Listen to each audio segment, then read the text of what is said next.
Okay. Good afternoon, friends. Am I audible? Yes. Uh,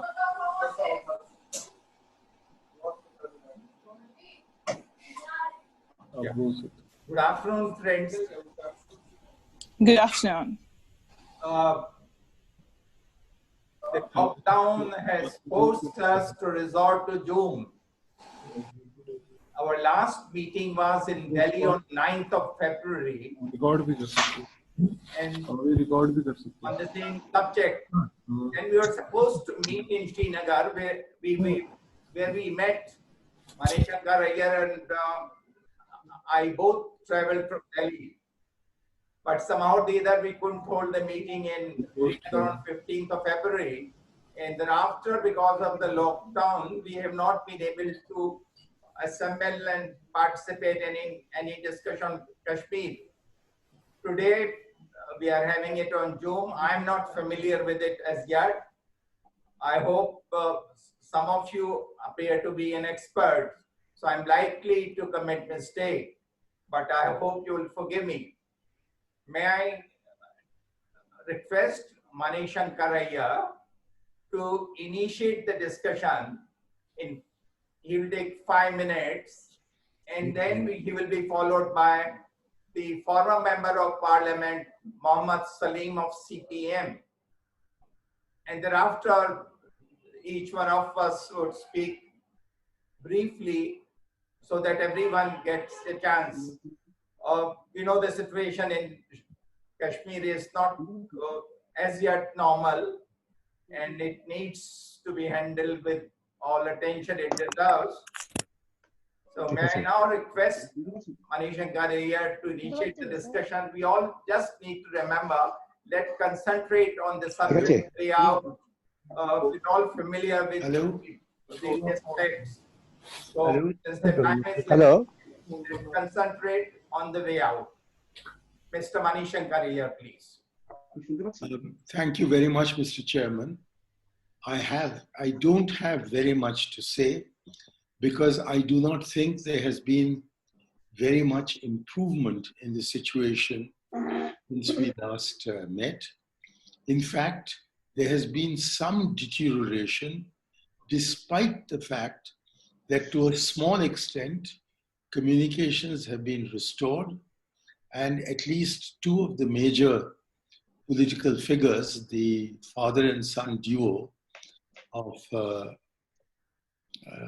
Farooq and Omar Abdullah, have been released from prison or detention. So as I say, there is some little change in the situation, but not particularly any improvement. And balancing the fact that there are two prominent leaders who are out and some not so prominent leaders who are also out, is the fact that there has been a resumption of some element of violence in the valley. And in these circumstances, I don't think any of us can be complacent. Also, the events in the Galwan Valley are not entirely unrelated to the changes that have been made on the 5th of August last year. And the publication of a new map of India notwithstanding, the fact of the matter is that the situation in the valley is as unstable, perhaps more unstable, and as delicate, perhaps more delicate, than it was when we last talked to each other. So in these circumstances, I think the problems that we discussed last time continue to prevail, and there is no sign whatsoever from the government that they intend to tackle this in any political way. They are totally relying on the muscle of the police and the muscle of the security forces to clamp down on any... मैं meeting में हूँ अभी. Sorry? Somebody else. Please मैं continue. Google meeting में हूँ, zoom पे meeting चल रही है हमारी, मैं इसलिए कॉल नहीं अटेंड कर रहा। आप कॉल करके मैं मीटिंग के बाद कॉल करता हूँ। May I ask all of the person who are listening to mute their Zoom mobile? Otherwise, your sound will disturb the speaker. Please. Yes, continue. Mani? I should continue? Yeah, please. Well, I don't have very much to add. As I've said, there are some signs of deterioration rather than improvement in the situation. There is no sign of the government having anything in its mind to bring about a political settlement. It is relying entirely on force and diktat to dictate the situation in the valley. And in the meanwhile, our relationship with two others who are in the neighborhood, Pakistan and China, have certainly not improved. And with China, there's been a sharp deterioration. So I think all said and done, we are where we were, except that we are perhaps worse. Thank you very much. Thank you very much, Mani. May I now request message कैसे देते हैं? Mohammad Salim Saab to offer his comments. Different हो गए हैं। He will be followed by Professor Radha Kumar, whom I see now. Oh. Radha, are you there? Yeah, thank you. Yes. Oh, Yeah. sorry, I have Mr. to unmute. Mohammad Salim first and then Radha Kumar. Thank you, Mr. Shah. I just say hello to everybody, all the participants, distinguished panelists, and particularly Mr. Manishankar Iyer, who initiated the discussion. I think the whole country is experiencing lockdown, but was imposed, of course, for the other reason, and much harsher on Jammu and Kashmir 10.5 months before. Now some people are experiencing that. So lockdown in Jammu and Kashmir, political, economic, and communication have rendered them helpless. And outside in the country, people who are supposed to pay solidarity to Jammu and Kashmir at that time of that crisis, we tried to do that, but in a more helpless condition, because many parts of the country, even utterance of the word Kashmir, 370, and lockdown or these orders were treated as a sedition. Many state governments as well as the union government. Now, after this COVID-19 lockdown, people are trying to understand what kind of hardship was imposed to them, besides political things. Sikarawalas, artisans, horticulture, agriculture, be it in Jammu or in Valley, everywhere. Together with that, in November, they had early snowfall. The people from Valley will tell that, and heavy rain in Jammu region. And particularly this COVID-19 related lockdown have created havoc because many people who were outside Jammu and Kashmir for their livelihoods, particularly artisans in Calcutta, I've seen in thousands in Bengal, in Goa, and those who went for work in Punjab, Haryana, Himachal, Delhi, UP, Rajasthan, they were almost, because of ill-timed, unplanned, and harsher lockdown and lockdown in transportation have rendered them jobless and in a very difficult situation. When we talk about migrant laborers, we have seen how throughout the country have faced the same fate what the Kashmiri people have faced. And the sufferings have brought them together. Manishankar was right, as a political front, after the release of Farooq Abdullah and Umar Abdullah, together with some other activists, have gave a respite. But once Umar Abdullah has rightly pointed out, once they were released, the lockdown was imposed. So there is no question of freedom of movement or political activities. Now, particularly we are opposed to, besides 370 abrogation, but the situation is how a state was converted into 2 union territory. And all those who are telling that once union territory is there, problem will be solved. Now people in Jammu and Kashmir, and particularly now in Ladakh, also are facing that union territory is not a solution. but that have created a problem. Particularly geopolitical situation of Jammu and Kashmir is there, and he wanted to overnight change that through some orders from Home Ministry, which is not going to help you. Rather, it has created much more problem in that geopolitical scenario. And what's happening now in Galwa Valley, and now with the face of Indo-China, and the way the Nepal is behaving, it has all ramifications, as Manishankar has pointed out.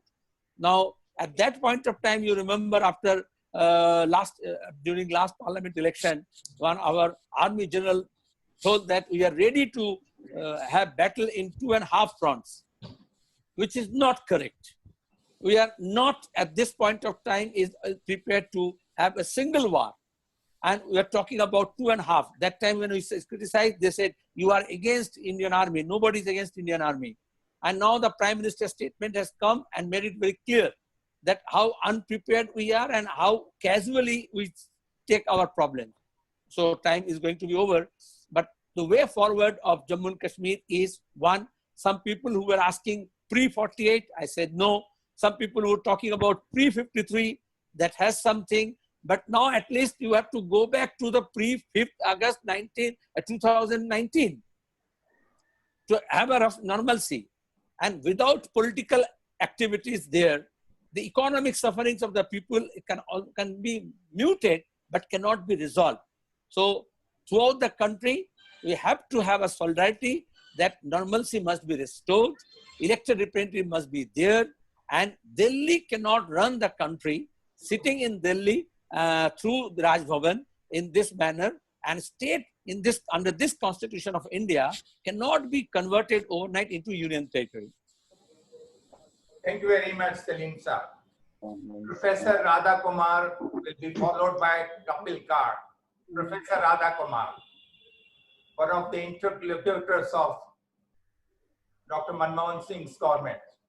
Professor Radha Kumar. उधर हमको देखते ही अच्छा लगा।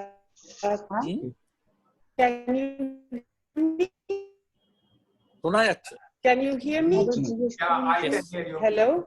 Audible. You can hear me. Yes. All right. Yes. I only have a few points to add. I would say that first of all, as far as the situation within the valley is concerned, we have seen a huge increase in coordinated search operations and in violence. This month of June in particular, we have seen what are called encounters or shootouts every single day. Our security forces say with pride that they have killed more than 100 people. There have been in the past better ways of tackling militancy, in particular peace processes and political dialogue have shown time and time again that they are a surefire way of reducing militancy, whereas coordinated operations have tended always to increase alienation and to make the situation more violent, not less violent. So point number one is that our current government appears unwilling and unable to learn any of the lessons of the past when it comes to actions of militancy. Point number two is that after voiding Article 370 and dividing the state into 2 union territories, the union government has taken step after step to follow through on implementing what we, of course, are in court challenging as unconstitutional acts. Most notably, the new domicile rules that have been passed take away permanent residency rights within both Jammu and Kashmir. And this is something I would say is a matter of huge concern. to all the people of the fourth state. Land rights are now up for change. Right, employment and government jobs, which were amongst the biggest employers in the state, have again gone. The economy, of course, we all know since August has tanked dreadfully. The rates of unemployment are huge. The impact of the denial of 4G services on education and on health are being noted every single day. Altogether, you have a situation where you have willfully alienated the people of one entire region. And the way out is not one that this current government is going to espouse. We all know what that way out is. At the very least, restore the pre-August situation and embark on a political dialogue with all disciplines as well as mainstream leadership. Have legislative assemblies, restore the legislative council, revoke the new domicile laws, etc., etc., etc. There are a huge number, but what we do know is that the chances of our present government adopting any of these steps is zero. In that case, if we are talking about what should be done over the next 4 years, we do have to think about how do you, for example, mobilize all opposition parliamentarians to come on one plank? What do you do about trying to get the courts in this country to be independent? Those are two at least of the key questions that we have to ask. I would add to that that the more or less defunct nature of the human rights commissions across the country need tackled by people like us. We need to snow them under with demands that they pay attention to the daily constant human rights violations across the country and in particular in Jammu and Kashmir, which, by the way, of course, has no semi-autonomous commissions or institutions left, including even that the media is no longer free in that former state. I'll stop here. Thank you very much, Professor. Kapil Kak. He will be followed by Muzaffar Shah from Srinagar. Kapil Kak. Well, as OP Saab said earlier, 9th of February to today, on 9th of February, there were 4 COVID-19 cases. Today, there are 4 lakhs. On 9th of February, Kashmir was on a boil, yes, but it's on a bigger boil now. There is a deterioration, I agree completely with Mani. And thirdly, what we haven't addressed with in detail, I don't think there's the time for it, the haste with which ruling dispensation started with these long pending, quote unquote, in their view, agendas of Amendment Act, of NRC, of Triple Talaq, saw the opposition there and quickly went on to the track of 370, 35A, bifurcation of the state. All these are earthquakes. And I think we now realize after the scuffle we are seeing on the line of control so many places,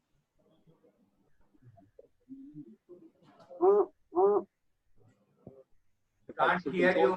if only our ruling dispensation had kept in mind what could be the consequences of bifurcating the state, making Ladakh a union territory. Obviously, they didn't do their homework. The ideology overtook any pragmatism, any maturity. This is my first point. My second point is that in terms of militancy, there is shifting disaffection and consequent violence between North Kashmir and South Kashmir. North Kashmir violence and militancy is of a higher order. People have better weapons, more trained, more determined. There is far more emotion in South Kashmir. There are hardly any weapons. There's very little training, but the bitterness and alienation is far more in South Kashmir, and it's growing by the day. So this is a danger for us. My third point is, I think I don't want to repeat what others before me have said. We are not quite cognizant of what could be the grave danger in Kashmir if any change in demography takes place. This is the inflection point for Kashmir, which I think our policy makers should be fully aware of, because that will lead without a doubt in street violence and militancy of a far higher magnitude than we have ever witnessed in the last 30 years. Because this whole business of identity, 370, constitution, flag of the state, these are some elements which are more perceptional. But when you look at demographic change, that affects every Kashmiri, every street corner of the valley and the main city of Srinagar. I want to make the fourth point, and that is we must not be misled into believing, as the ruling dispensation is wont to say, that Kashmiris have welcomed what we did on 5th of August. When I say we, I mean the government, and they adjust to it. They will reconcile to it. This is living in cuckoo land. You're not realistic. And we have seen that happen on the LAC. Pakistan, surprisingly, while it has the narrative on Kashmir in many ways, it has acted extremely maturely. It has not been training the Kashmiri militants for quite some time. And even in the fracas on the line of actual control, we have seen very muted and very mature perspective from the government level, including the political parties, except of course some rhetoric which has fed in. I think I'll finish with four suggestions. Just four suggestions. Be prepared that we are not going to see any change in Kashmir in terms of policy reach out politically from central elements. That's the government and the party. I think here I agree with Mani completely. That is not going to happen. It increases the responsibility of O.P. Shah and others like him, all of us, members of the civil society, now to constantly read the Riot Act to the government and the media, and I dare say the judiciary.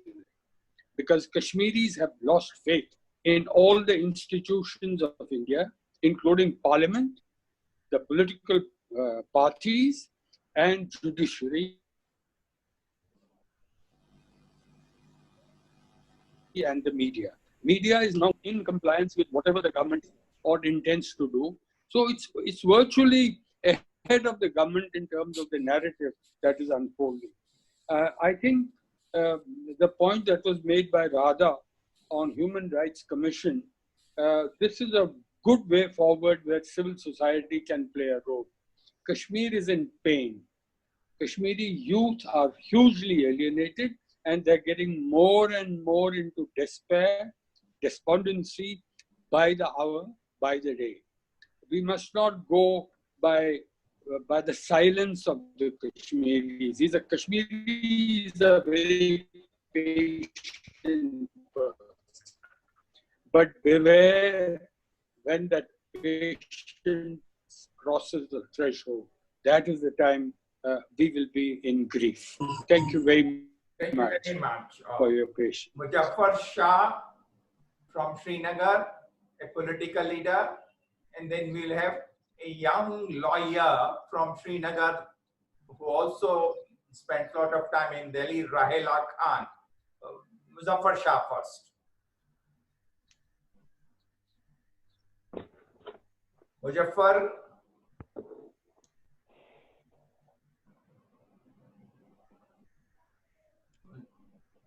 Can't see Muzaffar now.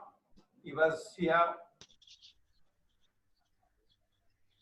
We have not seen Muzaffar since the start of this.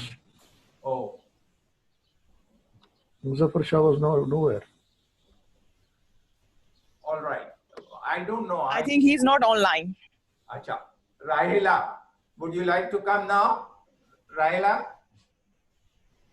Yeah, please. Rahila Khan.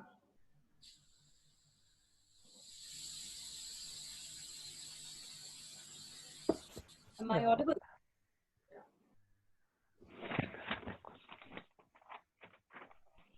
All right. So I just have a couple of points that I want to quickly make. There was an article that was published in the Indian Express not too long ago.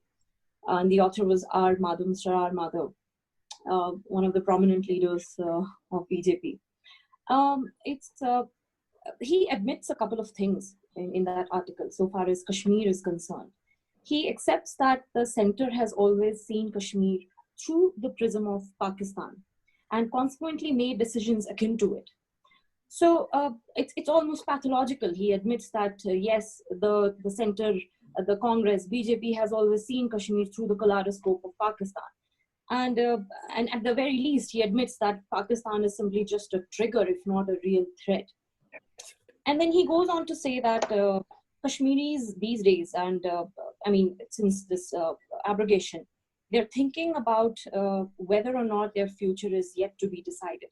I would have to disagree, because that is not what a regular law-abiding Kashmiri is thinking right now. He's thinking more in terms of how alienation has suddenly turned into isolation, and now Kashmir is practically invisible, because we are in lockdown under lockdown. So that's like twice the lockdown that we are seeing right now. And he also talks about some form of political integration, and he says that the region has remained largely quiet since the abrogation, and he thinks that is pretty much the acceptance of the abrogation. And then he talks about some form of political integration. He contradicts, because then he admits, yes, there has been excessive force, yes, there has been arbitrary arrests, and he says that a lot of political leaders have been arrested, and basically contradicting his own statement by saying that there has to be a political integration, and yet there is absolutely no leadership in Kashmir right now. It's been at least 10 months since educational institutions have been shut in Kashmir. That's like pretty much everything is redundant in Kashmir right now. And it's quite something to know that Kashmir has always been seen through the prism of Pakistan. And that's not the case for Kashmiris here right now. And we just want to have a voice. And the problem is that we have our own internal strifes in Kashmir. And that's the problem most Kashmiris should understand. And they should be aware of this fact that we need to be aware of certain things, and we need to pay close attention to it. And that the first thing would be to be united in solidarity. And everybody in Kashmir, it's imperative upon every Kashmiri right now to be aware and to be united and not get muzzled and riddled in internal strifes. And that is something that we should always steer clear of. And the last point that I want to make is when India boasts of some form of a federal structure, and yet is sort of clandestinely trying to take away regional autonomy, that there speaks volumes, and that is something that is not acceptable to anybody as far as Kashmir or any other state of India is concerned. So India cannot be boasting and be glorifying itself in the glory and basking in the glory of democracy, and yet be practicing autocracy. So this is something that we need to be mindful of.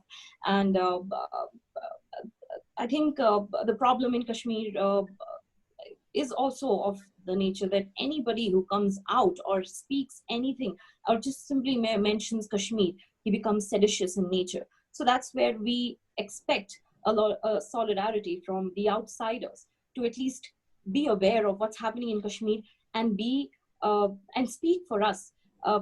Because BJP is doing that pretty much clearly for us. BJP is trying to speak for Kashmir, but is failing miserably. BJP has not really been pragmatic in its vision. And that's all I would like to say. Thank you very much. Batali Saab, please. Mr. Batali, former administrator, an eminent writer. He has recently written a book on Kashmir. He will be followed by another interlocutor, M.M. Ansari. Patali Saab. Shah Saab, I am very grateful that you have given me the chance. First of all, my point is that the learned panelists are aware that people of Jammu and Kashmir, when I talk of Jammu and Kashmir, I talk of both parts of Jammu and Kashmir, part with is Pakistan and part with us. We are suffering for the last half a century, pain and injury and all the humiliation. We are suffering all the types of human rights.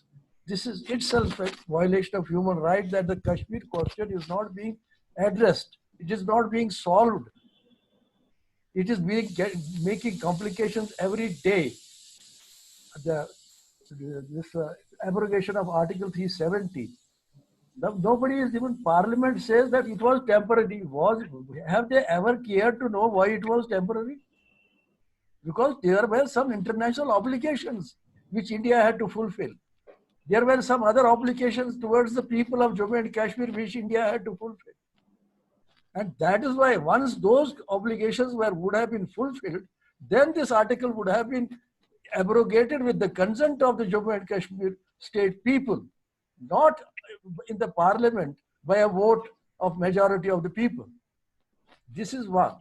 Secondly, since the present dispensation, as Mr. Kak has rightly said, is that they believe in military option. They do not military option everywhere around our country. We have got most right from independence up to this day. I have not seen such a hostile neighborhood, which is at this time around our country. Nepal, tiny country, which was a satellite town of New Delhi, he has published a map and we are silent, claiming our territory. So what is happening? What is happening is this, that we are not allowed to talk. Our leaders are not allowed to talk. Our leaders who have given blood for this country, and they have been put behind bars. Other day somebody was received, today he was arrested again. Why? What is the fault of the people? Is it the fault of the people that they have acceded to this great country? I am reminded of the speech by Sheikh Muhammad Abdullah in 1953, before his arrest in Arispura. That is why he was arrested. What did he say? He said that we have acceded to Nehru's India, not to communal India. He said that unless and until I satisfy my people that the state, that India, in India, the grave of communalism is finally dug, I cannot satisfy my people about the accession. That is what he said, and he was put behind bars. And no charge was ever proved against him for 20 years. आज आप उसी की नकल कर रहे हैं कि साहब बख्शी साहब आ गए, फिर बख्शी साहब ने ये किया, फिर बख्शी साहब ने वो किया. साहब हमें बात करने दीजिए, हमें बात सुने, हमारी बात सुनिए. आपने मिलिट्री ऑप्शन किया है. We are suppressing people.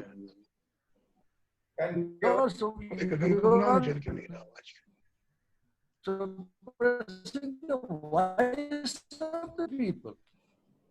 Your neighbor, your people who are your people. Have you decided that you will only offer human sacrifices on the borders? Day in and day out, our Jawans are being killed, but we are not talking to anybody. Every day, what happened in China? What happened in Ladakh? Because Ladakh has protested on 5th of August. I mean, China has protested about Ladakh status. They think that you have changed the status of Ladakh and this is challenging their sovereignty. They got a bahana. आपको तो ये सोचना चाहिए था, जैसे when just now as a panelist said that before you went for this abrogation of Article 370, you should have consulted people.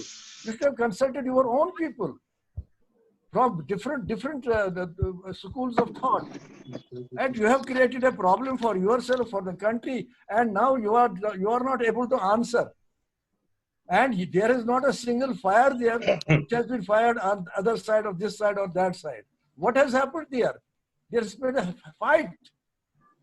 Our people have been killed ruthlessly, and we are in a denial mode. So my request is that country should support Kashmiris. We are the citizens of this country. Our own brethren who have migrated, they want to come back. Some of them don't want to come back, but some of them have been made to talk in such a manner as if they have never been our brothers here. With these words, I conclude. Thank you. Thank you. Is Jagmohan Singh Ji Rana around? Jagmohan Rana?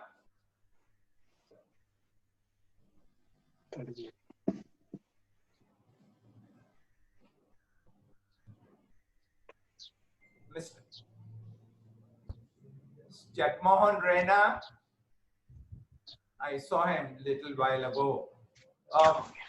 Mr. Ansari, please.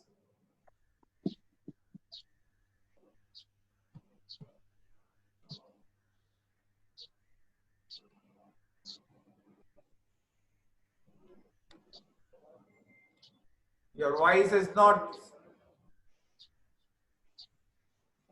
Ansari साहब आपकी आवाज नहीं सुनाई दे रही है.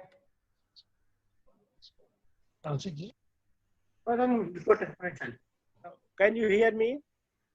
हाँ, अब आ रही है. अब आवाज आ रही है.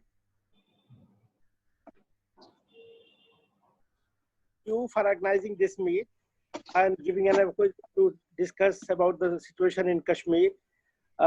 I would like to say that I entirely agree with whatever has been said by predecessor, especially about the human rights violation, about the mismanagement of Kashmir, about the use of draconian laws and the force in Kashmir, which has really alienated large number of people, at all levels. I wish to simply add only one point that the ruling party, whatever suggestion that you give, is I think in its own video. Hello, can I continue? Yeah, please. What I wish to say is that the ruling government doesn't have the wisdom really to govern this diverse society and the democratic country within the federal framework. What I see is that the Kashmir has always been treated differently than other states. And to elaborate that, I would say that the kind of human rights violation that we see, the manner in which there are draconian laws have been imposed, which the democracy is in force. So what I see is that the government has been using the Kashmir and the Pakistan issue just to polarize the elections for the purpose of vote. The government is not at all interested in properly governing the state, which is why you see human rights violation and all the other related problems.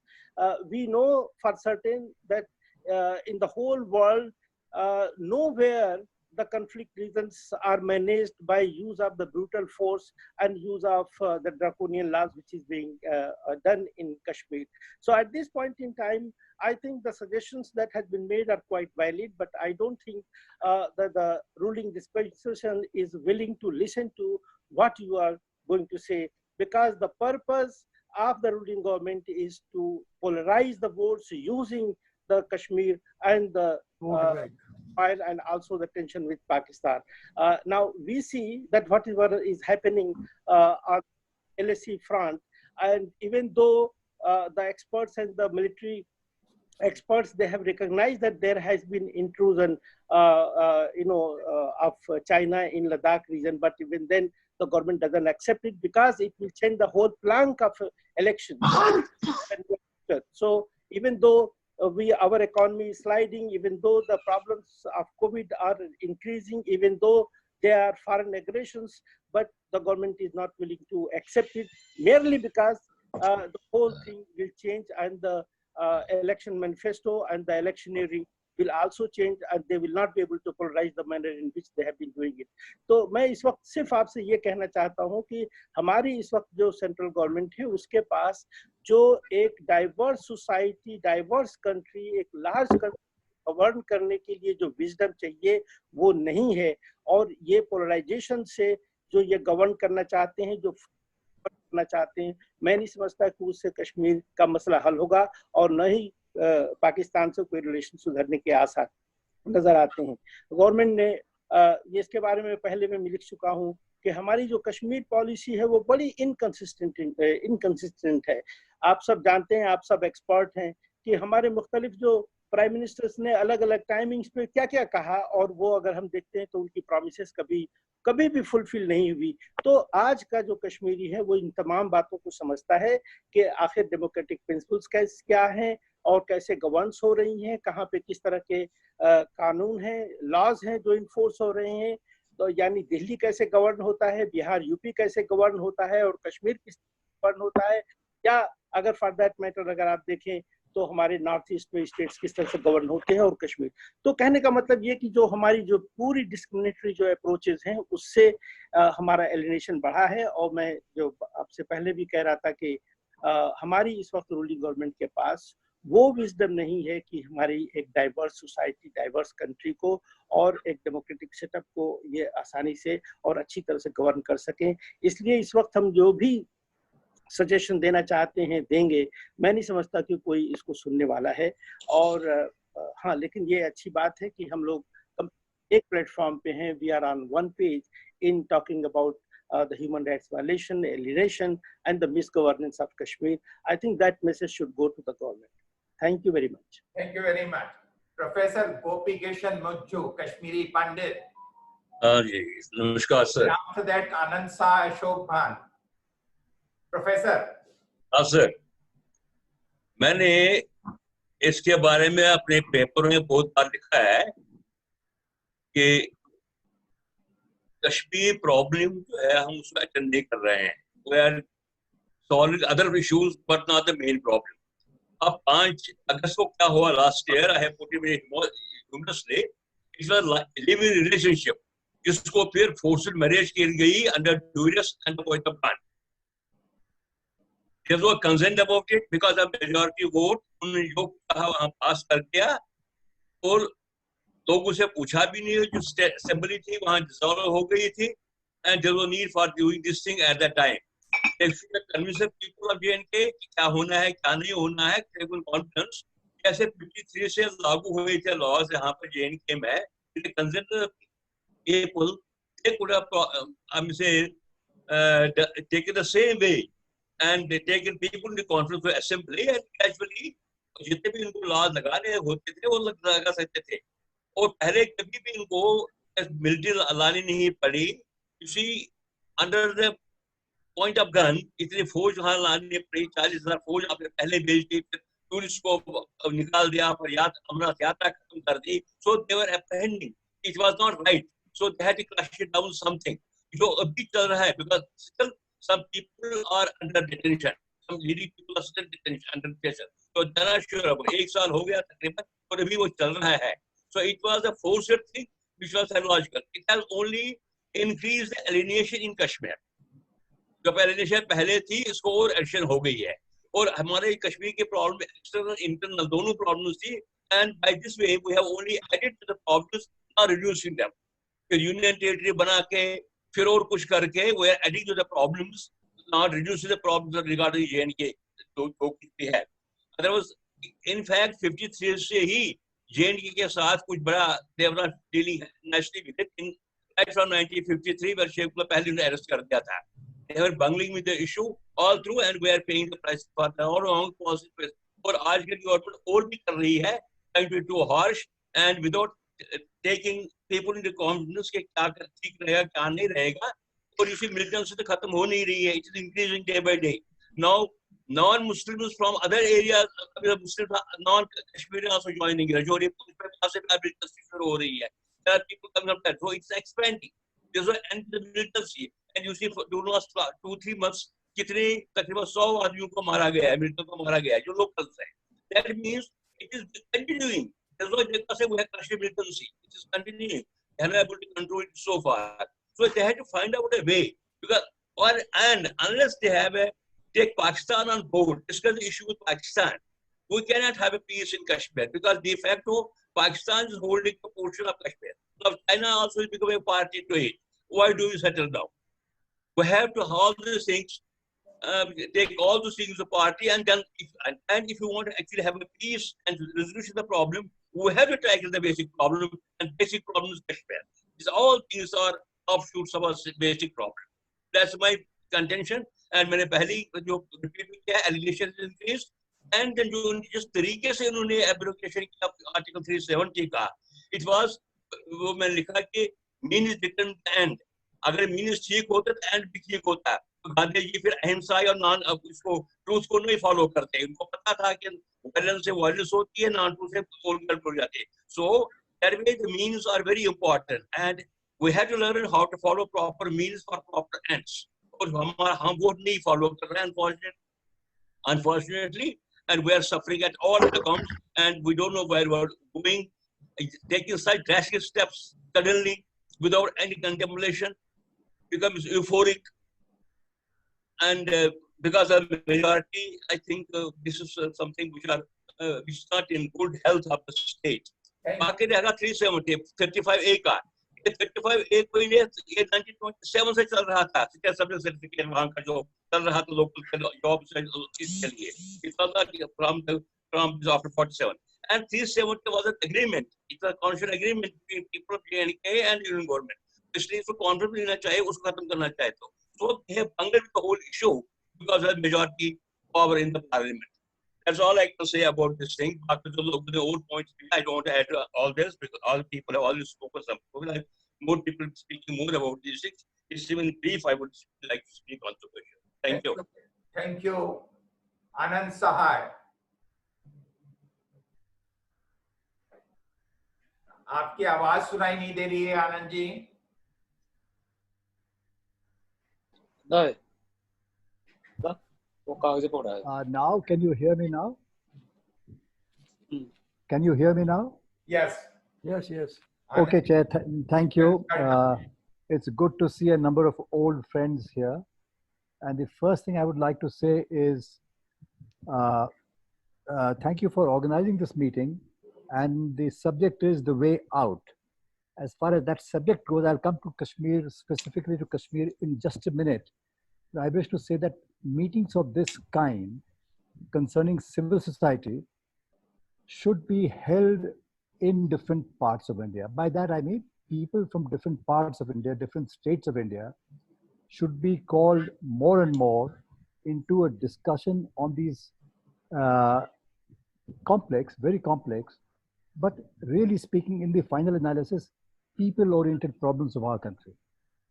Kashmir एक ये ऐसी गुत्थी है जिसके बारे में लोगों को J&K के बाहर बहुत कम पता है, and that helps the government of the day, in this case this particularly egregious government, to get away with anything.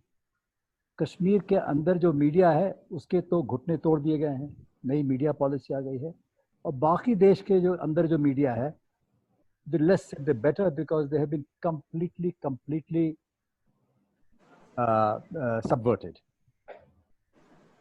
I take heart from what Radha Kumar was saying. I think she's gone now, but from what she said just now, I endorse her positions, in its entirety, because I believe, I think like she does, or at least from what she said, that the way out in the sense of achieving results, achieving positive results, which will lift a great bloom from Kashmir, J and K, as well as L, with now 2 UTs, and as a result also the rest of the country, is when we have a very different dispensation in New Delhi. The people of J&K have suffered a problem for many decades, but I think it is a mechanical device in our discussions to keep a separate discussion on J&K as though the rest of the country is not involved with J&K. Today, in particular, many of the many of the serious problems being suffered in J&K and particularly in the Valley of Kashmir are exactly those that are being suffered by the people in the rest of the country, you know, when it comes to their suppression of the human rights. Uniform. In Kashmir Valley, it takes on a peculiarly communal angle as well, you know. And that communal angle, of course, derives from the ideological beliefs, which become compulsions when holders of those beliefs come as ruling forces, as is the case right now. So send the present government in Delhi packing, and you'll find, you know, things lightening in Kashmir, becoming a bit lighter. I'm not saying all the issues will be solved. Those take, you know, a very long time to come. That's one. Two, I remember I'm a journalist and I write a fair amount in Kashmir. I was there in October. That was my last visit there. And a perceptive middle-aged gentleman who runs a very well-known voluntary organization for the relief of ordinary people. I asked him this question, that what is the difference between the early 90s, late 80s, early 90s, and today, where you see lots of people in uniform with weapons on the ground. Lots of them. I drove from Baramulla to the southernmost tip of the valley almost. I didn't go to Kurgam, and that was the exception, but otherwise practically everywhere. And for the most part, I'm telling my people from my country right now that these people with guns in official uniform, they stood barely 100 to 150 meters apart across a distance of 100 kilometers. That was the spread of the forces. It shook me. I'm not a newcomer to Kashmir. I've been more than a frequent visitor to Kashmir, especially to the valley. Therefore, I asked this person, what is the difference between now and then? And then he told me quite forthrightly, he said, look here, things are very bad even then, very, very bad. And they're bad now. The difference is this, that earlier, on the last occasion, many people, even though they may have raised slogans against the government at that time, but many people in Kashmir Valley felt that this is being done to put Pakistan in its place, you know, because the perception was that Pakistan is training Kashmiri youth and so forth, etc. So it was an anti-Pakistan move, of which, unfortunately, in his view, even the people of Kashmir Valley felt the impact in a big way. You know, there was a great communal upsurge of among certain sections of the political class in Kashmir at that time. This time, he says, each and every single Kashmiri feels that these forces are there for us. Now they have come for us. Earlier, Pakistan, and now it's us. On the ground, people on the ground. And a youngster who had just finished his studies, and now he works as a very, very minor employee in a district in northern Kashmir. He tells me, ये तो पाकिस्तान का बदला आप हमारे साथ ले रहे हैं. पाकिस्तान का गुस्सा आप हमारे ऊपर उतार रहे हैं. You know, these are words of indictment coming from a 23 or 24-year-old young boy. So, unless the dispensation in New Delhi changes, it's hard to foresee anything very optimistic emerging. One. Two, but there has to be a way to go through this gloomy period, and it can't be just wait. You know, it cannot be only that. And for that reason, I will not go into any more elaboration of what we see on the ground, on the sufferings of the people. All those are more than obvious and have been spoken about in some detail here. But I would say this, that the sooner the elections, the state elections are held, the better. And I'm not so sanguine, I'm not optimistic, I'm far from optimistic that polls will be held any time in the near future, especially after these recent events in Ladakh concerning China. So there will be all kinds of ideas about postponing the eliciting of people's opinion through an election can wait. Just now, a lawyer said that in Kashmir, everything has become indispensable, has become dispensable. I would go a step further. I would say, above all, the people of Kashmir have become dispensable. Not unlike the people of India right now. You know, we are dispensable, and therefore, it is only we who can raise our voice and say, stop this rubbish. We refuse to become dispensable. We will teach you a thing or two. Just wait, let some time pass. And when elections are held in, assembly elections are held in J&K, I don't know when, I'm far from certain they will be held now. Whatever the constitution may say, I think the constitution has been put aside a long time ago. There is nothing really called a democratic constitution in practice in my country. And democracy, of course, is, is a word from the past as far as J&K is concerned, if ever it was observed with any seriousness there. Hold elections, but in the elections, I would urge the people, the voters in Kashmir, to act with understanding, with balance. And I have seen a fairly disturbing trend for quite some time now, since August 5 of last year at least, to rubbish many people who are in the so-called mainstream political parties, to rubbish them. And when you rubbish them, you indirectly uphold, sometimes even without realizing, the ideological sentiments of people in Kashmir Valley who have no faith in democracy at all. You know, they speak in terms of a polarizing democracy, just like those who rule from New Delhi today do. And in the meantime, in the interim, till assembly elections are held, choose your vote carefully, etc.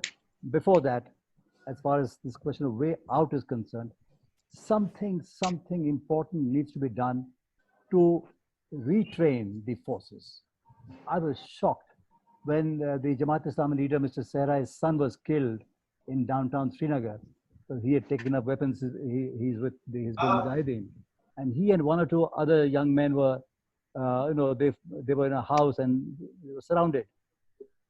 And those two people, after a few hours, were killed. But 21 houses in the area, as many as 21 houses, to get two boys in one room of a house. 21 houses were partly or fully destroyed, partly or fully burnt.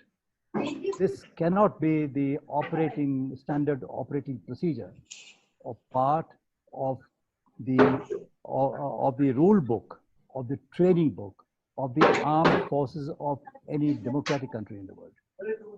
I took strong objection to it then. Today I have a chance to speak of it, and therefore I'm unburdening myself. And what's happening in Kashmir, in some ways, it does remind me, not in full detail, and it's not gone as bad as that, but what's happening in Xinjiang to the Uyghurs, where tens of thousands are being so-called retrained, in special camps. There are no special camps, but in some senses, all of the valley, which has been a camp of some kind, maybe not of the Uyghur variety, for a considerable length of time. And I can see that even people in Jammu, it was mistakenly thought for a long time that a section of J&K society who did not belong to the majority community of the Kashmir Valley. Anandji, please conclude. I'll end with this sentence. It was widely spread, the idea was widely spread that a section of Kashmir Valley people who were not the majority were big supporters of the move that took place on August 5. I beg to differ always. They too were victims of the ideology of a certain type. But today, seeing what's happening in Jammu, I think many of them have a better appreciation of what's going on than they did earlier. Thank you. Thank you. Ashok Bhan, eminent lawyer and a Kashmiri Pandit, followed by Khajuria and Ajay Singh of Jammu. Friends, good evening, friends. I wish to say that 2 days after Prime Minister Modi and his government made 370 inoperable on August 5th, he made a declaration and urged the people of the country and Jammu and Kashmir and said, come, let us all together build a new Jammu and Kashmir and new Ladakh with the new India. He said, I have complete faith under the new system. We all will be able to free Jammu and Kashmir from terrorism and separatism and also integrate the state fully with the rest of the country. He called it as his Naya Kashmir vision. And he said, those from Jammu and Kashmir who live elsewhere and want to return to their home will be held in by us. So this was a declaration made by Prime Minister in his own typical gift of the gab style. And it raised the hopes in the country and in Jammu and Kashmir. It raised it, it almost skyrocketed the hopes and aspirations of Jammu and Kashmir. Now we are 10 months down the line. And in those 10 months, neither this separatism has vanished, nor the terrorism has gone, except that there have been few redundant laws repealed, which were local laws. They have been repealed. And only recently, two things have happened. Domicile law was enacted after a lot of prevarication and vacillations. And finally, the Delimitation Commission was also constituted. These are the only two commitments which was followed in dumping and dusting Article 370. So if in today's context you look at Jammu and Kashmir, the Jammu and Kashmir is suffering a great deal. There is a disconnect between the governor's administration and people at large. And there is a schism within the administration, which was reflected recently in media, between the perception of chief secretary and the perception of lieutenant governor. And both these officers, being two outside officials, don't know. Even the ABC of Jammu and Kashmir, particularly the valley. So when all military experts loudly say that we have been able to create atmospherics for a political process, my question is, where is the political process? And political process is the only way out, because the subject is way out. Political process and dialogue is the only way out.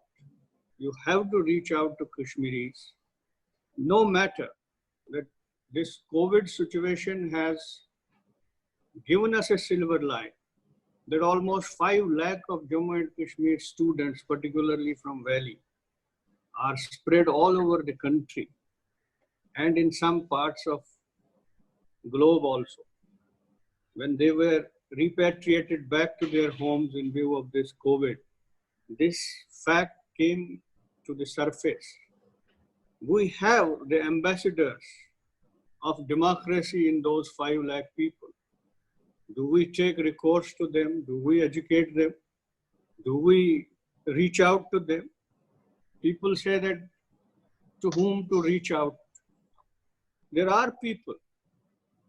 You created former, say about 20 MLAs you brought into a platform, which is called the King's Party these days in Kashmir.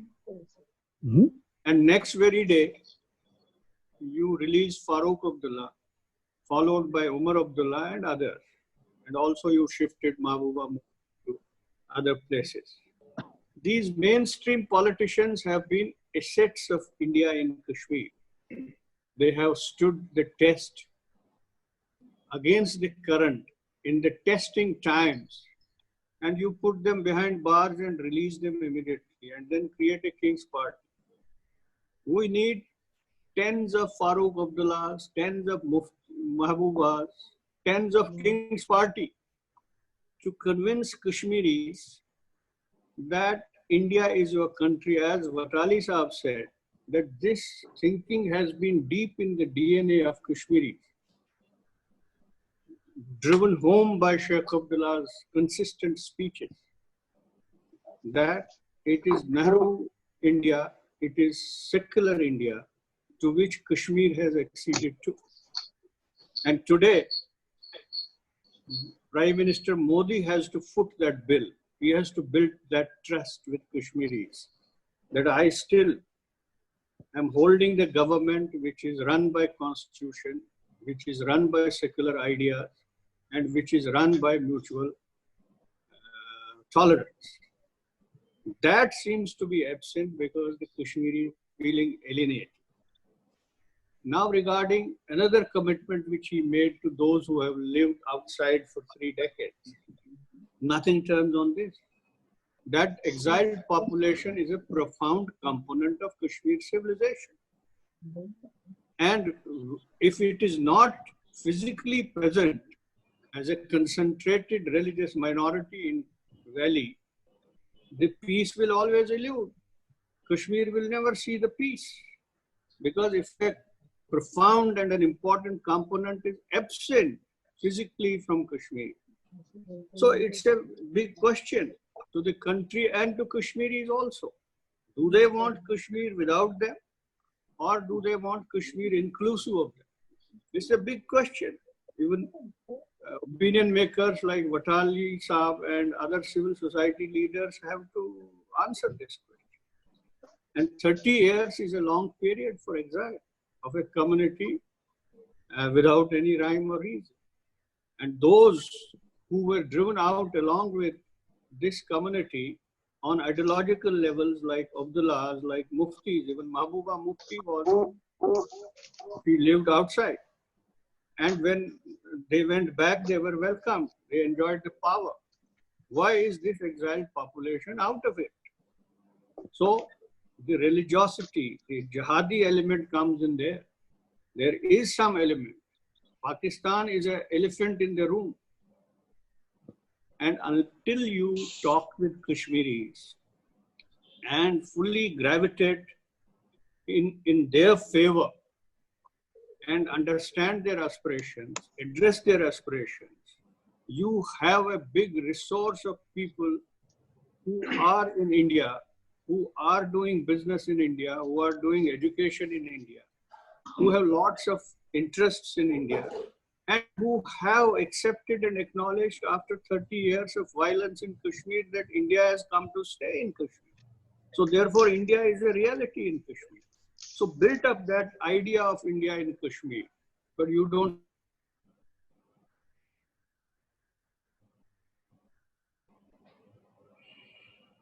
idea of India in Kashmir.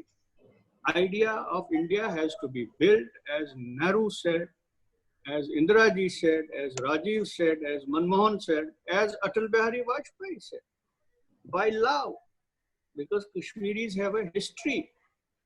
Raj Tarangani Kalhana says that you can win over Kashmiri by love. By sword, it's impossible. By force, it is impossible even to win a single individual. So therefore, my request for a way forward is that if you have made a commitment, you made a very flawed commitment. You said that dynasties have ruled Kashmir. Those dynasties have played an asset for you, for India, idea of India. Why condemn them left, right, and center because you thought that you have a power, you can bulldoze anything in Kashmir, you can bulldoze your way through? It's not possible. In a society like Kashmir, of which I am a part, I know my psyche well. So I had a constitutional commitment given to me by the forefathers of Constitution of preserving, protecting my distinct entity. And it was recognized by Constitution. By one stroke of pen, because of your ideological reason or because of your manifesto, you just bulldoze that and wipe it out. It will take some time to stomach it. You have, in fact, abrogated, made it inoperable and dusted it. But Supreme Court is still alive. Radha Kumar is still the petitioner and Kapil Kak is still the petitioner. We have not lost faith in Supreme Court. And therefore, my humble suggestion to this August gathering is that it is the idea of India which needs to be consolidated. And you need to create instruments other than the armed forces, security for armed forces is all right. To maintain integrity, sovereignty of India and to maintain law and order is all right. To fight militancy, we don't grudge that. Thank you, Ashok. And I have only last suggestion that we are prematurely judging the creation of Ladakh as an autonomous territory as a hostility to China. No, I have written a piece recently that China looks to India in a different prism.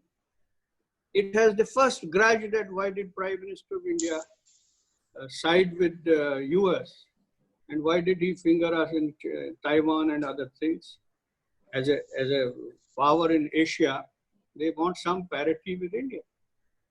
And this is an incidental thing, like it is an incidental for Pakistan as well. Pakistan also seeks parity with India as a nation. Whether India grants it because of its size and shape and its military might is a different issue. Because some people say that it is collecting due ultimately if you have this idea nourishing in you. So therefore my suggestion is that we need to reach out. And the agenda is to consolidate the idea of India. Idea of India would include all the federal autonomy of Jammu and Kashmir. Thank you very much. Thank you very much, Ashok ji. You raised some relevant issues. Khajuria Saab, Jammu ke hain. He is a peace activist. 2 minutes, Khajuria Saab. Shah साहब शुक्रिया। मैं आप सबका बहुत धन्यवादी हूं और शाह साहब का बहुत ज्यादा। इन्होंने तो पूरी कोशिश रखी है कि किसी मुश्किल से मुश्किल हालात में भी हमें काम करना है और ये इन्होंने फिर ऑर्गेनाइज करने में पूरी मेहनत की है।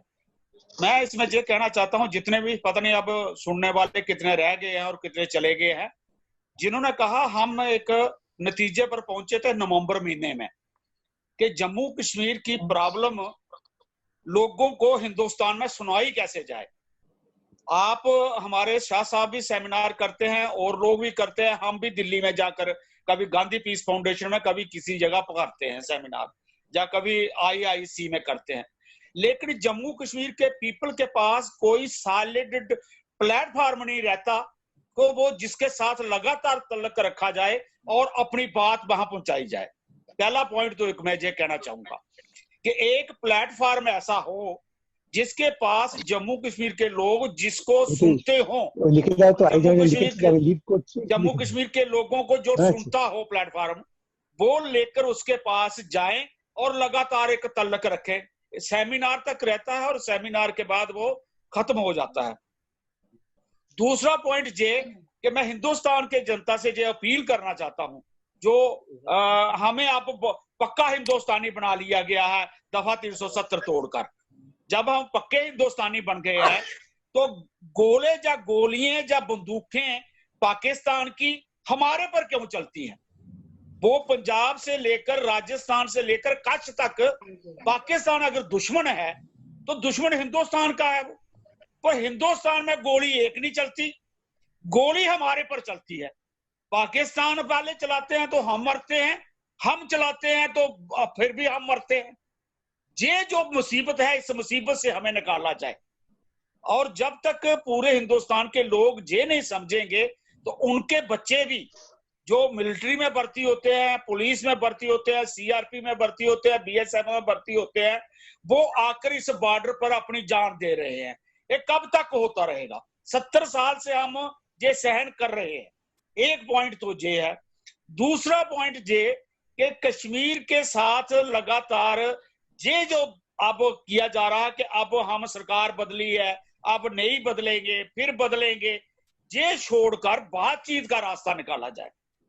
जब तक बातचीत नहीं होगी जम्मू कश्मीर के लोगों के साथ और साथ में पाकिस्तान के साथ, जब तक ये बातचीत नहीं होगी तो हमारे बॉर्डर पर 700 किलोमीटर बॉर्डर है कठुआ से लेकर, और उस बॉर्डर पर 30 लाख से ज्यादा लोग रहते हैं। वो बैंकरों में रह रहे हैं, वो बंकरों में रहते हैं। जब रात को भी मेरे कीरनगर में गोली चल रही थी और एक वहां पर ड्रोन आ गया, उसने हथियार भी लाए साथ मेरे गांव के पास, और वो जो गोली चलती है उसमें जब बंकर में चले जाते हैं बच्चे, वो कैसे सोते हैं, कैसे रहते हैं, उनका बहुत बुरा कल्चर बन चुका है, बहुत भद्दा कल्चर बन चुका है। इसलिए हमें अगर कोई सही मायने में हिंदुस्तानी समझते हैं तो हमें कोई जिंदगी दे दो, और वो बातचीत के रास्ते के जरिए ही हो सकती है। मैं as a peace activist appeal करता हूं हमेशा कि पॉलिटिक्स ऑफ पीस और इंटरडिपेंडेंस, अंतर्निर्भरता और अमन की राजनीति ही आज नफरत और टकराव की राजनीति को खत्म किया जा सकता है। नहीं तो टकराव और नफरत की राजनीति कब तक चलाओगे? और जो आज की हमारी सरकार है उसको तो जम्मू कश्मीर के बारे में एक दिमागी तौर पर फोबिया हो चुका है कि ये जो मुस्लिम मेजॉरिटी स्टेट है, ये शब्द खत्म होना चाहिए। जहां से हम इतने इसकी चेंज कर दें, इसका ऐसा अदल बदल कर दें ताकि ये शब्द नहीं कहा जाए कि ये फलानी मेजॉरिटी की स्टेट है। इसलिए इसको खत्म करना है, जैसे भी मार मार के खत्म करना है, दड़ा दड़ा के खत्म करना है, जब बांट कर खत्म करना है, जब और टोटे करने हैं इसके, और इसकी डिवीजन करनी है, और उस डिवीजन में से निकला कुछ नहीं। जम्मू के लोग भी आज उतने ही दुखी हैं, उनका ट्रेड भी बंद है, उनकी टैक्सियां भी बंद हैं, उनके टूरिज्म भी बंद है, उनके वैष्णो देवी भी बंद है, और कश्मीर का भी बंद है। इसलिए हमारा सबका साझा फ्यूचर है। जम्मू कश्मीर के लोगों को भी एक प्लेटफॉर्म पर आना चाहिए, और जम्मू कश्मीर के लोगों को एक प्लेटफॉर्म के साथ हिंदुस्तान जनता, जैसे शाह साहब हैं, मणिशंकर आयर जी हैं, कपिल जी हैं वहां बैठे हुए, और हमारे अनंत जी बोल रहे थे, जो भी वहां से दिल्ली में हमारे हमदर्द हैं, वो एक कंक्रीट प्लेटफॉर्म बनाकर पूरे हिंदुस्तान को बात पहुंचाने के लिए हम कोशिश करें तो शायद प्रेशर बन जाए, और इस सरकार पर अगर प्रेशर बनेगा तो हल निकल सकता है। इसके साथ ही धन्यवाद, बहुत बहुत। Thank you. Advocate Murtuza in Srinagar. He has sent me messages several times. I should have called him earlier. Is Advocate Murtuza there? Advocate Murtuza? I think it's Mujtaba. Yeah, is he there? He just sent me message and I couldn't. Well, I guess, please, but very brief. Thank you, Shah Sahib. Good evening, everyone. Delhi and Jammu both. Thank you, Shah Sahib. Good evening, everyone. I would like to begin by saying that the stated objective of abrogation of 370 was integration of people of the state with the rest of India. However, what we've witnessed in past 10 months since August 5 is that it has more been a measure aimed at annexing, completing the process of annexation of the state rather than integration of the people of the state with the rest of the country. Now, I'll briefly touch upon 4 points and conclude. I understand this has been a long conference otherwise also. So first phenomenon or trend which we have witnessed is that the journalistic freedoms in the valley have witnessed a steady decline. And we've seen like the intimidatory tactics which have been employed by the state, even against the members of some of the mainstream papers or publications, including reporters of the Hindu, and there were quite a few others also, Gawar, Gilani, and others who were basically charged in several cases. Now, the previous conference which Shah Saab had organized was on 9th of February back in Srinagar. Now, that also basically fell prey to the, I would say, the curbs which the state exercised, where people were not even allowed to express their voice. And the fact that the issue was not even highlighted in the media goes on to show the sort of curbs which are being exercised on media and the common people so far as voicing their concerns is concerned. I mean, we are having this discussion here, but that freedom is not there when it comes to the people of the state. That's one point. Secondly, as I believe one of the panelists earlier mentioned, the standard operating procedures which are adopted by the forces in the valley are highly problematic. Now, as we've seen in the episode, the Galwan Valley episode, where our armed forces basically confronted a hostile enemy in a disarmed fashion. However, when it comes to dealing with non-confrontational civilians, like 12 houses being bombed just to, capture 2 people. So I think this disproportionate response is very problematic and very revealing also, where we are willing to deal with a hostile enemy in a disarmed fashion, but nevertheless adopt a strong arm sort of approach while dealing with our own non-confrontational civilians. Thirdly, there has been, I think Ban Saab has basically touched upon how the supreme matters related to abrogation of 370 are still before the Supreme Court, and Kak Saab and Radha Madam and everyone else who filed petitions before the court have still, faith in the judiciary of this country.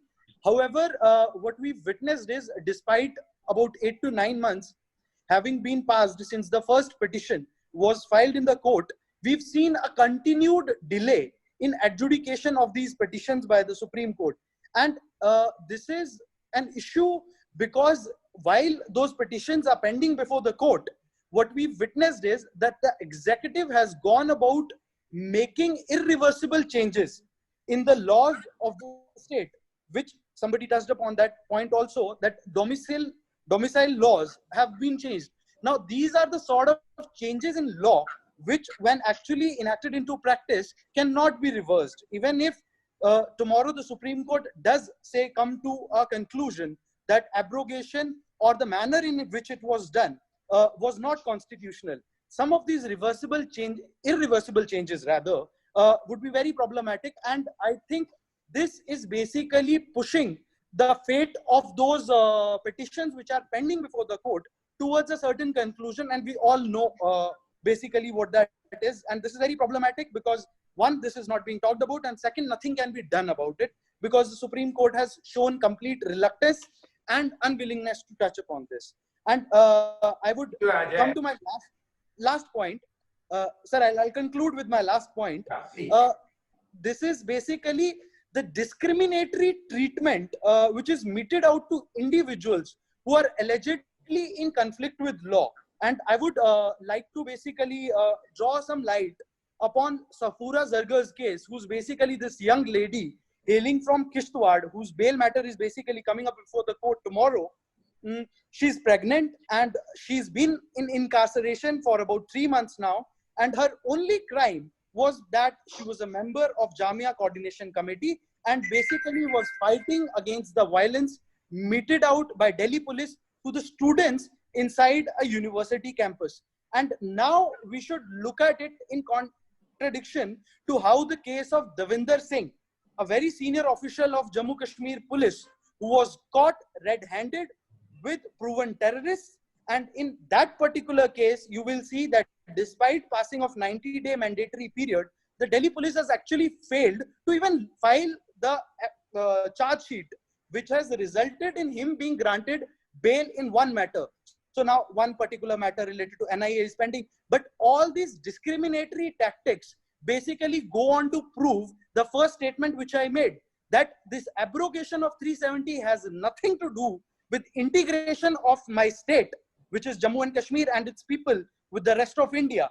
but rather with annexing or complete control over the territory which the state sees as basically land of geostrategic importance. Thank you. Thank you, everyone. Thank you. Is there anyone else who would like to offer his comments in a minute or so? And then I request Mr. Manishankar Iyer to offer. I just want to say a few lines. My name is Satish. Yeah, please. Announce your name and. Okay. Thank you very much, everybody. I'm a Kashmiri Pandit.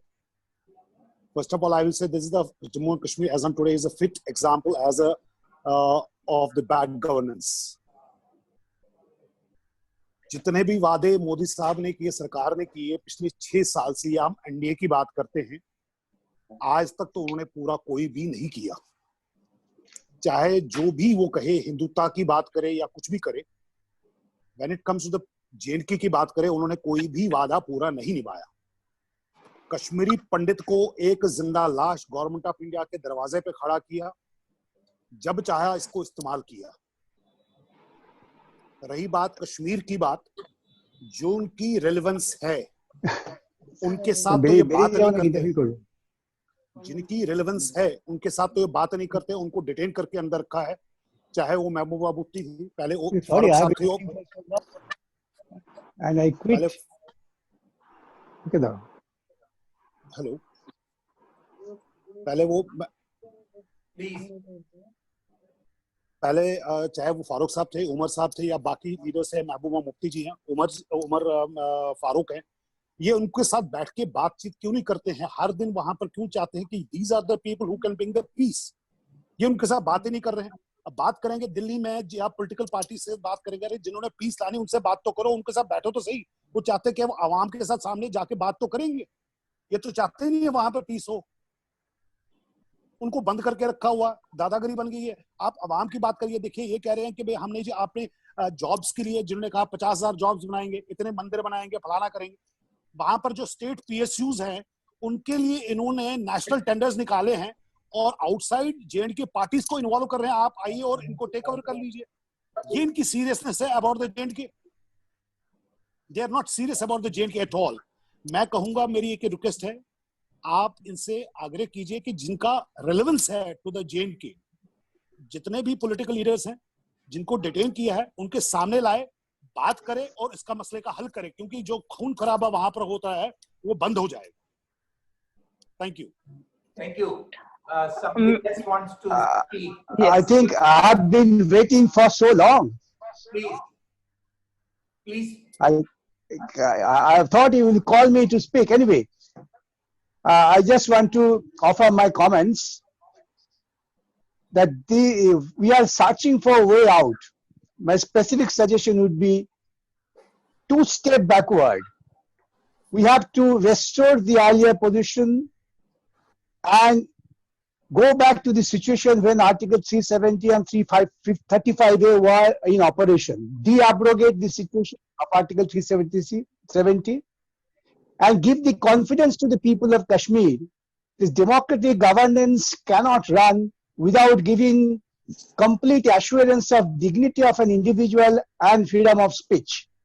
If the people are not taken into confidence, they are not given their freedom of speech and proper dignity, you cannot run a government. And integration would mean that they will have to the basic security of the feeling that the basic sentiment of the Kashmiri people, they are independent seeker, they are secular. Therefore, their right to secularism is ensured, and the government must ensure these things. These things are to be brought into operation, and all the civil society members should enforce the government to go back to the old situation and don't worsen it further. Because of shortage of time, I am not giving any further opinion, but I had a lot to say. Thank you. Thank you, Mr. Vikas Ranjan Bhattacharya. I couldn't see you. I should have requested. I'm very sorry. Sorry, my apologies. I've been waiting from the beginning. Anyway, it's not done. Mr. Bhattacharya has just been elected to Rajya Sabha from Bengal. They are very fortunate that he could spare his time. Anybody else would like to offer any comment Yes, give me a moment. I have got one comment. Who wants to? Yes, me. Yeah, Yasmin. Yeah, please. Yes. Actually, Salim Sahab has mentioned the country is facing the same. The country is facing the same lockdown which the Kashmiris is facing, but he's wrong. The Kashmiris is facing different lockdown as per the country. The voice is sham, and the voice is muzzled. Kashmiri journalists are not able to speak. Kashmiri youth is not able to speak. So our basic rights are curtailed.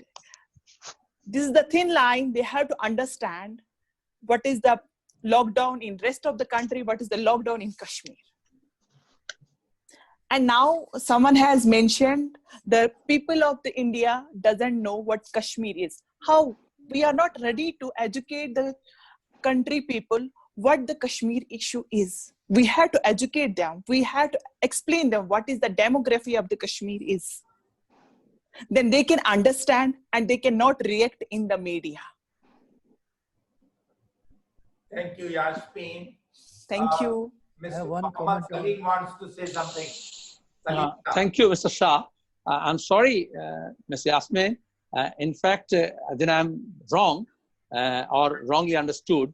I never undermined the sufferings of the Kashmiri people and the kind of lockdown you are facing. I just said that the rest of the India can face this lockdown and understand to some extent, because it's not political. It's only some transportation, but Kashmir was totally shut down and locked down. Now I think you can understand. We are on the same page. We're on the same page. Thank you. We're on the same page. Thank you. This is what I'm telling all along.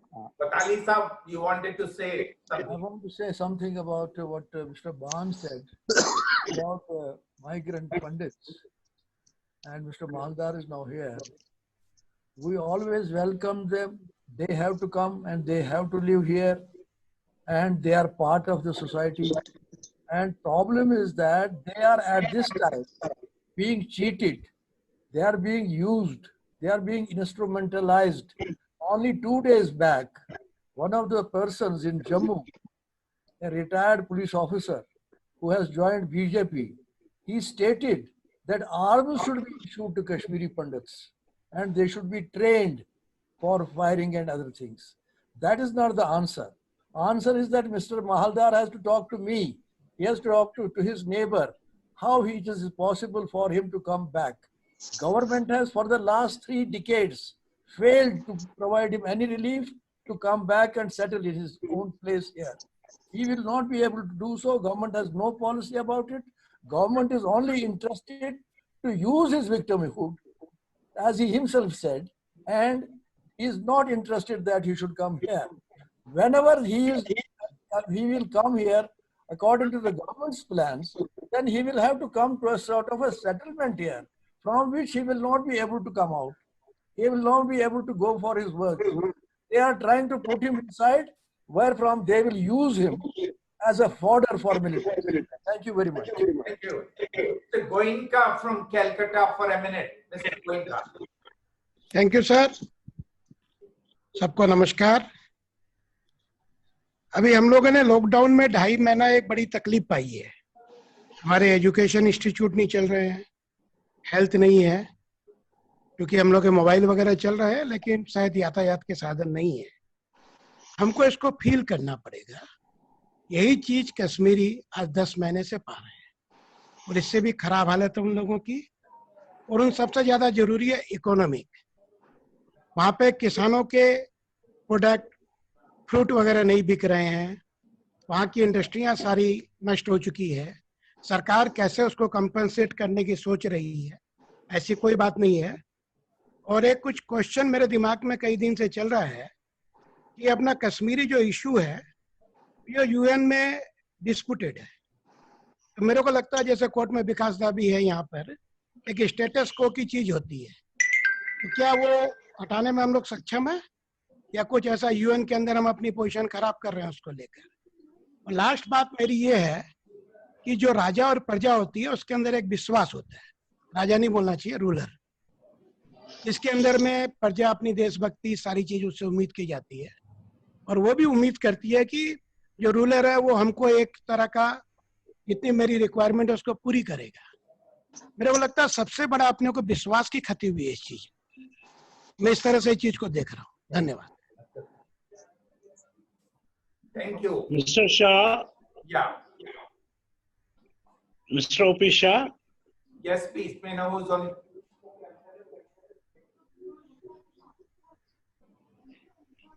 Yes. Oh, Mr. Muzaffar Rizvi from Srinagar. जी. हाँ, बोले. Good evening to everyone. मैं सिर्फ एक दो जुमले में अपनी इजहार राय रखना चाहता हूँ। पहले एक शेर से शुरू करता हूँ। निसार तेरी गलियों पे ए वतन, चली है रस्म जहां की कोई सर उठा के न चले। जो चाहने वाला कोई सब। जी बहुत बहुत शुक्रिया आप लोगों का जिन्होंने पार्टिसिपेट किया है इसमें और किसी हद तक कश्मीरियों के साथ इंसाफ करने की कोशिश की है, बात रखी है। लेकिन मैं ये यहाँ बताना चाहता हूँ कि सुनने वाला कोई नहीं है। हमें लॉकडाउन से बदतर जिंदगी हमने गुजारी, हमारे जुबान को बंद किया गया और हमें कहने का कोई मौका ही नहीं दिया गया, कहीं पर बात करने का कोई चांस ही नहीं मिला। कहें तो किससे कहें, सुनने वाला कोई नहीं है हमारा। तो इसलिए मैं बहुत खुश हुआ कि आप लोगों ने जहां जो भी पार्टिसिपेंट्स हैं, और खासकर मैं शाह साहब का शुक्रिया अदा करता हूं कि वो बीच बीच में कश्मीर के इस इशू को लेकर बात करवा रहे हैं, हमें आपस में मिलवा रहे हैं, एक दूसरे के ख्यालात को जानने की हमें मौका मिलता है। इसलिए मैं बहुत बहुत शुक्रगुजार हूं इनका भी और सब पार्टिसिपेंट्स का भी। आखिर में मैं एक जुमले में ये बात कहना चाहता हूं, कन्वे करना चाहता हूं कि जब 1947 से लेकर अब तक हमें कश्मीरियों को क्या मिला, हम कश्मीरी को क्या मिला। हिंदुस्तान और पाकिस्तान में और भी मामलात है कश्मीर के अलावा, बहुत सारे मामलात हैं, लेकिन हम कश्मीरियों को क्या मिला? हमें ये मिला कि हम पिस रहे हैं, हमें अंधेरों में धकेला जा रहा है, हमारी कोई बात सुनने वाला नहीं है, हम कोई अपना फ्यूचर नहीं देख रहे, कोई फ्यूचर नहीं है हमारे पास, हमें दिख नहीं रहा है कि हम कहाँ जाने वाले हैं। एब्रोगेशन ऑफ आर्टिकल 370 या 35A को खत्म करके क्या हासिल किया गवर्नमेंट ऑफ इंडिया ने? कुछ नहीं। मसला तो जूं का त्यों है, कोई किसी पेशरफ्त की बात ही नहीं है, बल्कि मसाइल को उलझाया गया है, ऑलरेडी मिस किया गया। लेकिन इससे, इस हरकत से और भी उलझ गए हैं मसले। तो हम चाहते हैं कि हमारी बात सुनी जाए, जिस तरह से गवर्नमेंट ऑफ इंडिया ने मीडिया के जरिए और अपने रिसोर्सेज के जरिए दुनिया को और हिंदुस्तान के अवाम को गुमराह करने की कोशिश की।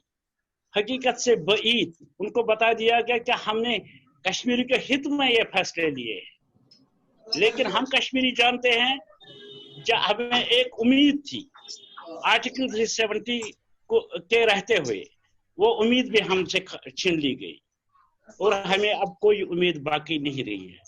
शुक्रिया, बहुत बहुत शुक्रिया। Thank you very much. Qaiser Ahmad. Yes, yes. Sorry for joining late. Actually, I was in Srinagar. There was no internet. Are you getting me? हम सुन पा रहे हैं, आप बोलिए। जी, first of all, I would like to congratulate you and thank you that you are arranging such a beautiful discussions on Kashmir issue. At some point, I think that these discussions are fruitful, and we should hope that these discussions would be a narrative building, or these will help us at some stage. अगर हम बात करेंगे 370 की, तो मुझे लग रहा है कि गवर्नमेंट ऑफ इंडिया की तरफ से एक ऐसा ब्लंडर था रिवोकेशन का कि जिसका लोगों के जहन में, लोगों के समाज में अभी भी उनको ये बिल्कुल भी जज ही नहीं हो पा रहा है. What should we do after the revocation of Article 370? So we can say it, जो एक एंगर है लोगों में वो भी जमा हुआ है उनके जहनों में, जो कभी भी लावा की तरफ बाहर आ सकता है. And at that time we will see the resistance against this revocation. It was born between Indian state and Kashmiri people. लेकिन अगर हम ऐसे भी कह सकते हैं. Thank you. Mani, would you like to? Mr. Mani Shankar Iyer, would you please offer your concluding remarks?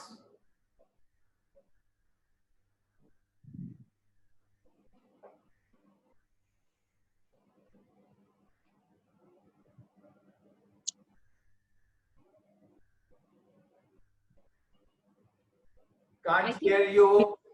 I think he's been muted. Mani, आपकी आवाज नहीं आ रही है. Yes, muted.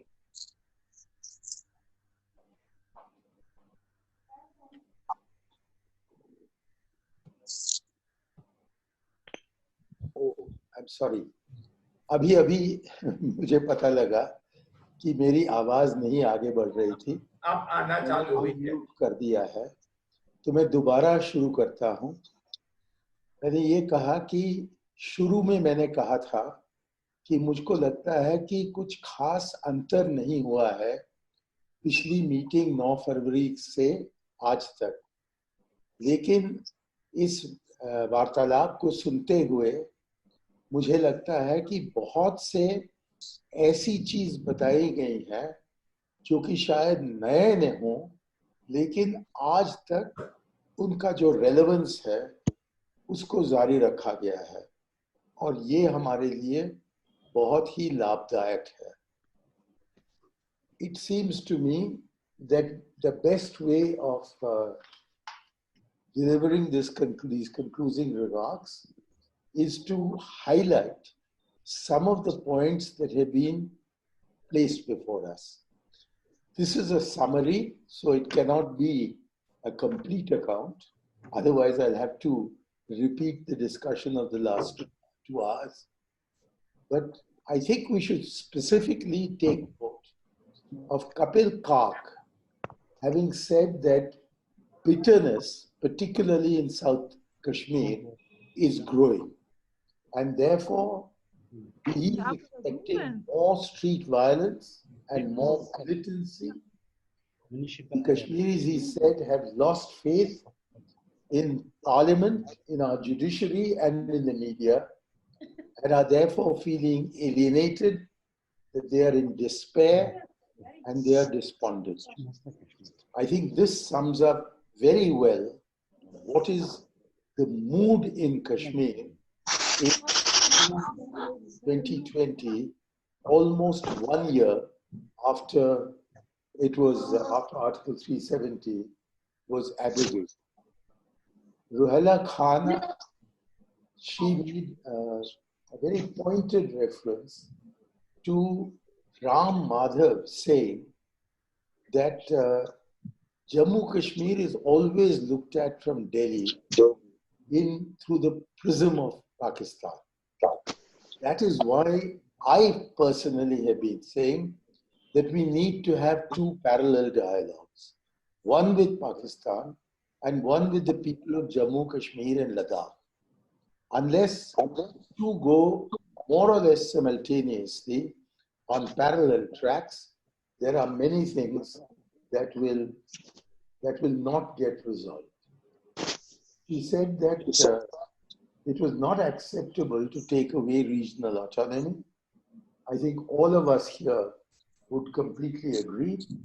And she particularly underlined that any free exercise of freedom of expression in Jammu Kashmir is regarded as sedition. I'm afraid that is not limited only to Kashmir. We are seeing it happening here in the capital, in the national capital region. And we have a government that is using a law that was invented by Rowlatt, Sidney Rowlatt, in 1919. And today it's 101 years after that.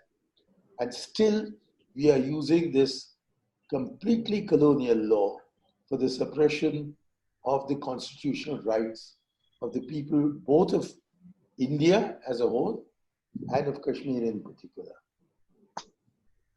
Mr. Vatali said that the people of Jammu and Kashmir are suffering humiliation, the violence, the violation of human rights, and that after abrogating 370, the BJP is only resorting to the military option. He was the one who stressed, and that in some ways is, I think, the most important point to come out of this afternoon's discussion, that Kashmir acceded to Nehru's India, that Kashmir acceded to a secular idea of India, and that unless the people of India support the Kashmiris as citizens of this country, as citizens of this country, it is not possible for them to be able to continue this accession to India if India itself abrogates the idea of India. Mr. Ansari, unfortunately for the whole country, did say a total truth, that the ruling party does not have the wisdom to govern a diverse society. That, unfortunately, is true of many parts of India, true, therefore, of the way they treat Kashmir.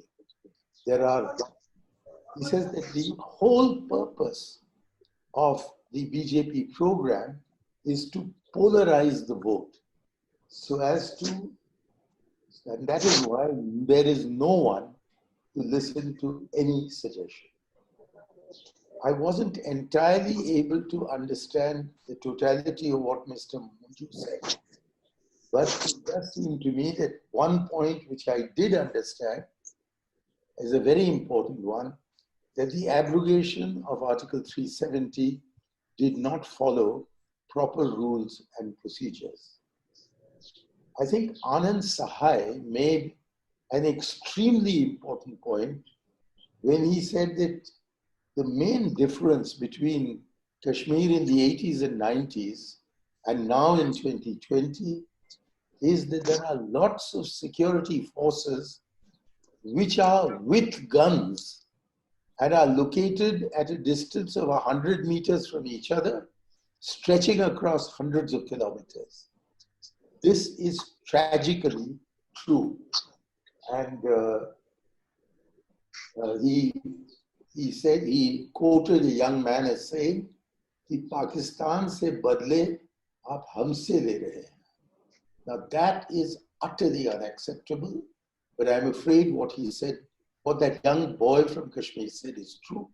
कि पाकिस्तान से बदले हम कश्मीरियों से ले रहे हैं. He said that democracy is now a word of the past. Our duty is to make it a word of the present and the future. And I think his point is absolutely right, that the Kashmiris are suffering as much as the Uyghurs in China. But I was enthused by his remark that Jammu now has a much better appreciation of what the Kashmiris have gone through. That is an unexpected and by the BJP unforeseen consequence of the action they've taken. This is a sign of hope. If Jammu feels that there is oppression in the name of oppressing the Kashmiris, that the Jammu people are being oppressed, then perhaps they'll everyone will begin to understand that this is the wrong path to go down. I think Ashok Bhasa was right in attributing the Naya Kashmir vision of Mr. Modi to his gift of the gap. He said that the only things that have happened is the domicile law and the delimitation commission. Otherwise, there's a huge gap between the promises made in the immediate aftermath of the abrogation of Article 370 and what has happened in the 10 months since. There's also a huge gap between the Lieutenant Governor and the people, and indeed between the Chief Secretary and the Lieutenant Governor. There is no political process and no dialogue in the offing. And the consequence of all this is that the huge resource of the people of Jammu and Kashmir is not being utilized.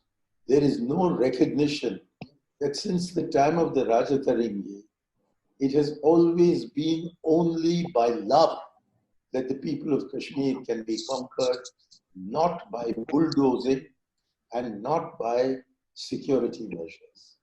What he has described as his humble suggestion is that it is the idea of India that needs to be consolidated to bring Kashmir closer to India. I think Mr. Khajuria is absolutely right in saying the immediate requirement for O.P. Shah's organization is to create a platform that could go around India and explain what is happening in Kashmir to the people of India. I recognize that this will cost a lot of money. I recognize also that it will be difficult to organize, but I think we should keep that as an objective and hope that the business community of India will facilitate such an exercise. Although I'm not very hopeful that that will happen. I think Advocate Ajay Singh was absolutely right in saying the purpose of Article 370 was not the integration of the state and now the two union territories with India, but a process of annexation. And that the non-confrontational civilians who are objecting in Jammu Kashmir are being treated in the same way as others who may be resorting to violence.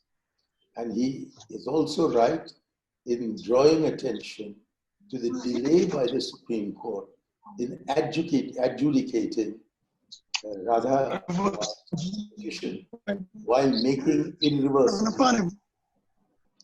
I think Mr. Maharaj was right in stressing that the government has not fulfilled a single promise they have made. And I agree with him as to why the dialogue is not being started with the Abdullah son of the committee who have now released, and the remaining ones should also be released. I think Mr.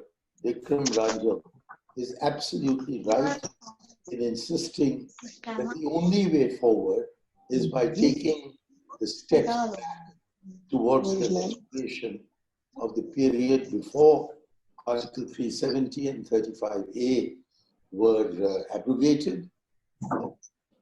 Will that be possible? I don't know. Yasmin Wani has asked that we explain to the people of India what is the situation in Kashmir, since they do not seem to know. And Mr. Varkali has quite correctly that outside Kashmir and Kashmir are being used, instrumentalized, instead of being made into a force that would bring them back to Kashmir, Kashmir back to India. Sri Goenka underlined that Raja or Praja must have trust in each other. This is singularly lacking. I heard the gentleman whose name did not come on, but who appeared on Galaxy 17, and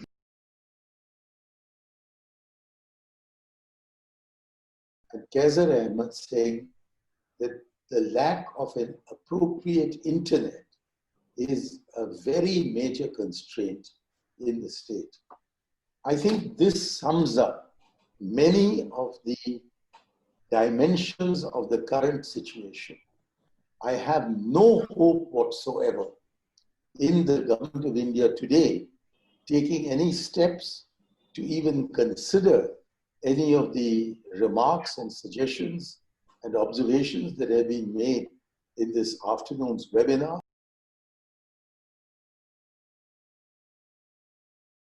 A somewhat better relationship with the government than I do, will be able to consolidate all this into a petition or a letter that he can address on behalf of all the participants to the government. I don't think they'll read it, but at least let us bring it on record so that while we continue this exercise at expressing our solidarity with the people of Kashmir, we also try and include people from different parts of the country, as Salim had suggested, in this exercise. As many different parts of India as we can bring into this exercise, so that even if we are not able to physically go out, we can have a larger geographical coverage in these kinds of seminars. But I think I should conclude by expressing on behalf of all of us participants our very deep gratitude to Sri O.P. Shah for having shown us a way of conquering the coronavirus by meeting each other virtually. It's almost as effective as being in conference room number 2 at the International Center. Thank you very much. Thank you, Mr. Iyer. Friends, I got several messages from Srinagar saying that they couldn't speak, they couldn't be present and participate because their problem of internet, and some of them were professors and political leaders. Well, that's a problem, we can't help it, but I hope when we meet next time on coming Friday, when we have many Pakistani friends joining us on Indo-Pak relations, Friday at the same time, 3:30, 26, please do come, and we will have at least 6-7 important Pakistanis joining us. And I would once again thank you for participating in this discussion. This is my first experience of hosting a webinar, so there must have been obviously many mistakes, but I hope you'll forgive me for those mistakes. Thank you very much, and hope to see you on Friday afternoon at 3:30. Thank you. Thank you. It's almost like I have to repeat Manishankar Iyer, like there all together, but without tea. So tea is due. Thank you. Thank you. Thank you, everybody. Thank you very much. Thank you, everybody. Thank you. Thank you.